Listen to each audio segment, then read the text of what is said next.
What's going on, guys? John out here with you. It is January 7, 2022. How's everybody doing out there today? Now, there was supposedly a little bit of news that's coming out about the baseball CBA and the agreement and Rob Manfred. I will get to that a little bit in this segment, but I wanted to start with some positive news here from the Dan Dickerson front and Evan Woodbury of MLive. I got a chance to talk to Dan Dickerson play-by-play for the Detroit Tigers, and I want to share a little bit of that with you. And I will link this article, and I'll get this posted to the website as well. But I want to read some of this stuff here with you. So this is probably a Skype or a Zoom call, something like that, to Dan Dickerson, or maybe even a chance to go and visit him, because I know he lives in Clarkston somewhere. But this is Evan to Dan, and we're going to go and break down some of this stuff. So humble beginnings here for Dan Dickerson. He says, my first year was actually in 2000. When they opened up the new ballpark, they had traded for Juan Gonzalez. They were trying to make a splash, and I've never done minor league baseball. I've never done baseball, period. I didn't even know if I'd like baseball after 162 games, which that says a lot. And Dan's done a really good job here, especially. It's kind of hard to follow up Ernie Harwell and things like that, but you got to be your own person, and I think he's done a great job on that. Evan goes on to talk about with Dan the challenge of the game. And Dan says this: the beauty of my job is I get to learn about the game on a different level every single day from the people who knew it best. That's why I like this 2021 season so much, because of how much AJ Hinch was willing to share his knowledge. Dan says, I love watching baseball, I love trying to pass along what I've learned to the fans, and I love the constant challenge of trying to describe things well and paint a picture. That's a challenge to me that will always be there, and it's fun to try to do it well, but there's never been a bad day to go to the ballpark. And he's saying that in context as well of Tigers were not that long ago just one game away from setting the all-time record of the worst record in Major League Baseball. So even at those times when it's been a trying season, especially in 2000, he's always enjoyed going there. So here's Dan Dickerson on AJ Hinch. He goes, I'll put it this way. I've been doing manager interviews for about 22 years, and this is the first time I've made sure to transcribe every single interview, because there's always some kind of nugget in there. My questions are always very basic, and then his answer is always very long, involved, and insightful. That's the thing I appreciate so much. All the managers I work with have been great on different levels, although Brad Ausmus constantly reminded me that he hated doing the show. 4 years in, and he's like, I hate doing these things. He goes, yes, I know. They're all smart, right? But AJ doesn't want to make you think he's smarter than you. He just wants you to know the game at his level and understands the things that go on in his decisions, and I find it fascinating. It was just another level of communication with the manager that I hadn't done before. So I think that that's really cool. And I think that, I talked about a lot between these podcasts and things like that, how the Tigers were probably fortunate in getting AJ Hinch, considering all the stuff that was going on with the Houston Astros that had been documented. But at the same time, when you look at what Dan is saying, you think about the context of how the players between, Carlos Correa, Jose Altuve, Alex Bregman, JD Martinez, everybody else that was in the locker room all at one time, whether it be Garrett Cole, Justin Verlander, any of that kind of stuff, all those mixes of players that he's been involved with or he knows. And you think that all those contexts of why those players connect to AJ Hinch, and when you hear something honest from a broadcaster like that saying that why he connects with AJ Hinch and everybody's personality is different, I think it goes to show you Tigers ended up making the right decision. I know it's just one of those things on a broadcaster perspective of you got to say nice things because you work for the team.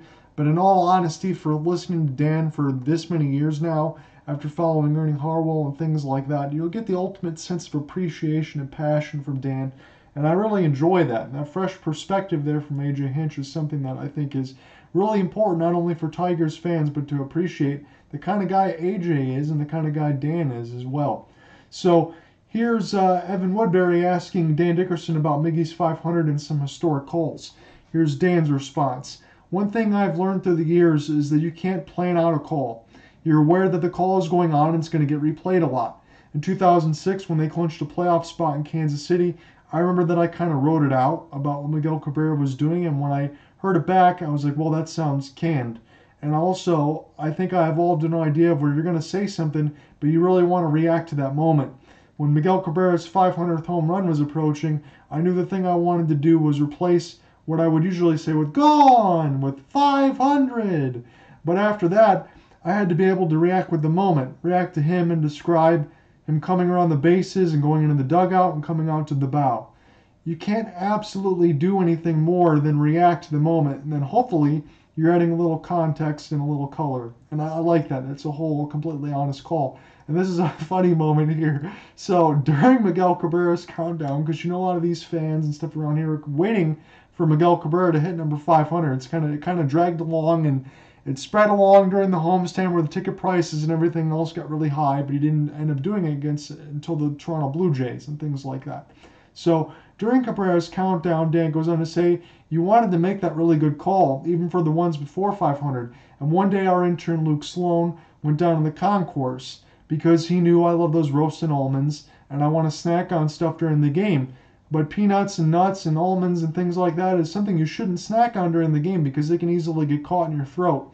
So I'm just munching away on these delicious almonds that he picked down below, hot from the grill. And then Cabrera comes up, and I've got something caught in my throat. And I'm taking drinks of water, hitting the cough button to try to clear my throat. But fortunately, Cabrera didn't do anything. But I'm like, that was the dumbest thing I've ever done in my life.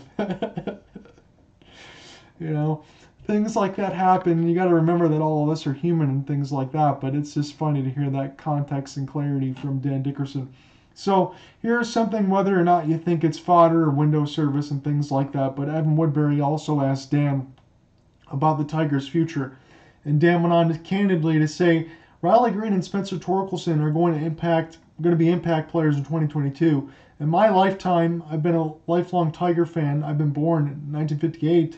I don't think they've had two hitting prospects of this caliber coming up at the same time.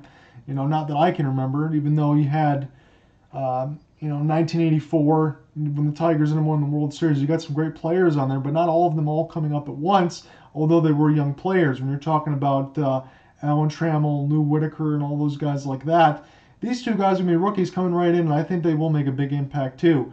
So he goes to say that they make a big impact, and he goes honestly to say, I think they're going to show over the course of the season that this Tigers team is going to be in the hunt, and they're going to compete for a division title. I don't know if I'll go that far, but I would say they're going to be a lot better. I think fans are going to recognize it, and I think by midsummer, you're going to have those consistent big crowds of Comerica, and there's nothing quite like it. And that's where I completely agree with Double D there. There's nothing like having a big crowd at Comerica Park. It's nothing like having 40,000 fans there, and I hope that ends up being the case. Tigers, again, that was the end of the context of the interview, when I will get the whole thing up there from Evan Woodbury, getting a chance to talk to Dan Dickerson. I love to pick that guy's brain any way that I could. That'd be so great. So, in the context of it, what do you think? Facebook.com/TBU Gunslinger, Twitter @JohnRyanott. I know we're itching for some baseball news, so let's bring this in here too. So this is Ryan Dine Perry of CBS Sports here. MLB Lockout League, Major League Baseball Players Association likely to restart CBA negotiations soon. So let's see if I can find anything worth of context here. The owner lockout that's grounded the MLB's offseason to a halt drags on, and the two sides between players and team owners haven't discussed the major issues since the labor stoppage commenced. However, there's hope that these discussions will begin this month and address the economic issues that are driving the current standoff. So the Athletic's Evan Drellich says that Major League Baseball is preparing a new core economic proposal to deliver to the Players Association when they're presented this month. Core economic talks in the sport will have restarted for the first time since the owners initiated a lockout on December 2nd, so it's already been over a month, and they hope that it will make some positive development. They're likely to address the shrinking share of those league revenues, indicated by the part of the declining average player salary, the occasional practice of service time manipulation. Think about Chris Bryant and the Chicago Cubs trying to hold him there to get the extra year of service time rather than him going to immediate free agency. And the tanking problem, among other matters. Teams have increasingly trended younger players in their roster construction, and the union will be fighting to get those younger players paid more in line with their on-field value, while also seeking incentives to make teams more competitive with one another. How about a salary floor? That would be nice. Get that salary cap in baseball, at least have a minimum floor of spending to encourage teams to be a little bit more constructive and not completely tank. Hopefully that will end up happening. If this past is indeed prologue, then the owner's side will leak details of their next proposal, what will be telling whether or not is their revised proposal embodies genuine movement on the issues, or has the owner's recent practice, has it just been a rearrangement of prior proposals. If it's the latter, then unlikely a new collective bargaining agreement will be forged soon. So they're saying in context anyway, they should be meeting sometime this month. Hopefully it lasts longer than 7 minutes. And that's the thing that we have to kind of keep in context at the time. We're going to come back in here and talk about some more baseball stuff, and I will get this posted to you as well. I'm going to bring this audio in. I don't know if it's going to double dip here for me, so I'm going to try to upload it a little bit later if I can as well.